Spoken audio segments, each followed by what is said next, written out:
everybody. Welcome to this week's ClearPath LeaderCast. My name is Craig Anderson. I am here every Thursday at noon Eastern. As we go through, would love to hear from you. If you have questions, please drop them in the comments. I'll be able to see them as they pop up here. If you're watching on replay, drop a hashtag replay, and I'll jump back in and answer any questions you have there. So as I said, my name is Craig Anderson. I'm the president of ClearPath Coaching and Consulting, and really focused on helping leaders build the confidence they need to successfully lead their business and to lead their teams and move into success without second guessing themselves, dealing with imposter syndrome, or the other challenges that we deal with as leaders, which leads us into today's topic, which is, do you have what it takes to be a leader? And this is a question that's important to me. I struggled with it. I don't know that it was always seen on the outside how much I struggled with it, but on the inside, as I was moving up through progressive leadership roles in my career, I really would wonder from time to time, a lot of times at 2 or 3 in the morning, do I have what it takes to be a leader? Do I have what it takes to communicate effectively? Do I have what it takes to make tough decisions, to have those crucial conversations that can be a challenge? And there was a lot of it that fed into me that just made me struggle every day. It might have been, on the people who worked for me could tell you, might have been very cool on the exterior, or maybe it showed, but it was always there and it was always lingering. So there are a few things I wanted to talk about today that are kind of core. These aren't the only things that matter about what it takes to be a leader, but these are 3 things that I think you should consider of what you need to focus on. We all have what it takes to be a leader. That's the trick. But how do we act on that? How do we manifest that? And how do we demonstrate that day to day as we go through our roles as a leader? So I'm going to talk about 3 things today. The first one I want to talk to you about is the idea of vision. Vision is such a crucial aspect of leadership, because if you don't know where you're taking people, it's hard to get them to come along. People want to know where we're going. People want to understand what the business is going to look like. I had the fortune of working for a few bosses in my career. I tell lots of stories about bad bosses or bad situations from time to time on here, but had great opportunities to work for different leaders who really did have that vision, who really understood where they wanted the business to go and can communicate that effectively to the team, to our clients. When you can have a good, solid vision of what your business is going to look like in 3 years, that's going to allow you to work backwards and say where we need to be at the end of 1, and to paint that picture for the team. Because when your team understands where the vision is going to go, 1, they can act a lot more independently. You're not constantly having to tell them what to do.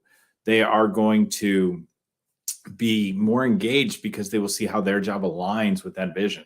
And then that is ultimately going to pass along to their employees. It's going to pass along to your customers and other stakeholders in your business. So having the ability to generate a vision is a crucial piece of what it takes to be a leader. So that is one piece. And you can go back. We have different links in the blog where you can see some of the discussions we have about vision. Just go out to clearpathcoaches.com/blog, search in for vision. And I've written on this quite a few times. So jump into where you can develop an effective vision as a leader. The next piece that you're going to have to be able to do to be a successful leader is to build a great team around you. I was just having this conversation with a client yesterday who's moving into a new leadership role. And we talked about where his strengths are and where he brings benefit and power as a leader and as a person.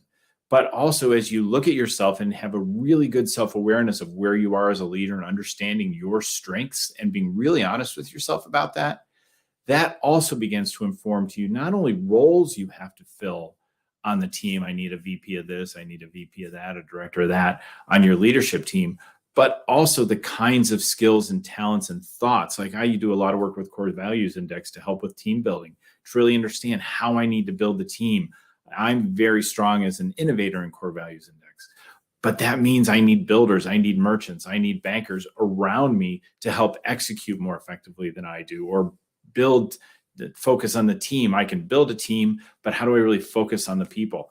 Those are things that I need support to make me a stronger leader. It's not abdicating responsibility. It's filling in the gaps on a team around you so you have a team that represents all the needs of the company.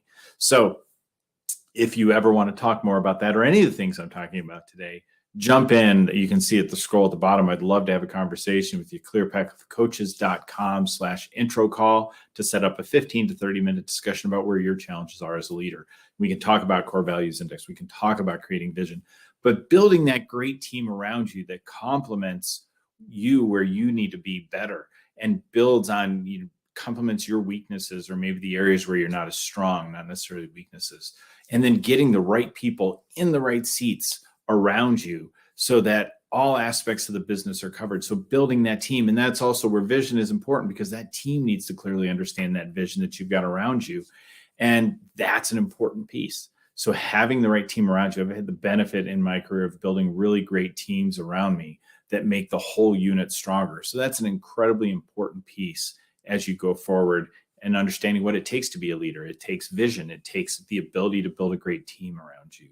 And then the last piece I want to talk about today is really just being honest with yourself around effort and around failure. I am not one of those people who glorifies failure. I think, look, given a choice, I would rather not fail. I'd rather succeed. Where I do agree on some of our focus on failure is that is an important thing, is what you do with failure. It's just like what you do with luck. What do you do with it? With failure, what do you learn from? So I had a younger leader that I was coaching, and they really were trying to do all they could on an issue for their team. This was a junior level leader. They couldn't necessarily make every decision based on what was going on about them, but they really fought hard for the best interests of their team and their group. And they didn't get what they wanted. And they felt like they had let down their team. But that's a valid feeling to have coming out of that. But the important thing for them to work on, and the important thing for them to understand, is what can I take away from that failure that I will be able to move forward and be more successful in the future. And that's really the key to it. Just like when you have a lucky break, what can I learn from that? And what do I do with that lucky break that I had in business or in my career? So mindset around failure, about learning from mistakes, about learning from what works and then trying to replicate that. That's an important component about what it takes to be a successful leader in any kind of an organization. So I really encourage you to focus on, for your development of your leadership skills and understanding if you have what it takes to be a leader. And again, here's the trick. We all have what it takes to be a leader. We just sometimes have to work harder to pull that out. And that's where we come in and helping you build that leadership confidence, or I come in to help you build that leadership confidence. So focus again on three things: is, can I create a compelling vision to get everybody built around? Can I build an effective team around me that complements and offsets where I'm not as strong, so I have a greater whole? And then three, how is my mindset around failure and success, and what I take away and I learn from those things? Those are three key building blocks around what it takes for you to be the leader that you aspire to be. So I would love to talk to you more about your individual personal situation. Shoot me an appointment. Just go to clearpathcoaches.com/intro call. You can go out there, find a time that works for you. We'll schedule that time and we'll talk through and bring some real value to you there. So that's it for this week. We will see you next week right here, Thursday at noon Eastern, on Clear Path Leadercast. Thanks, everybody.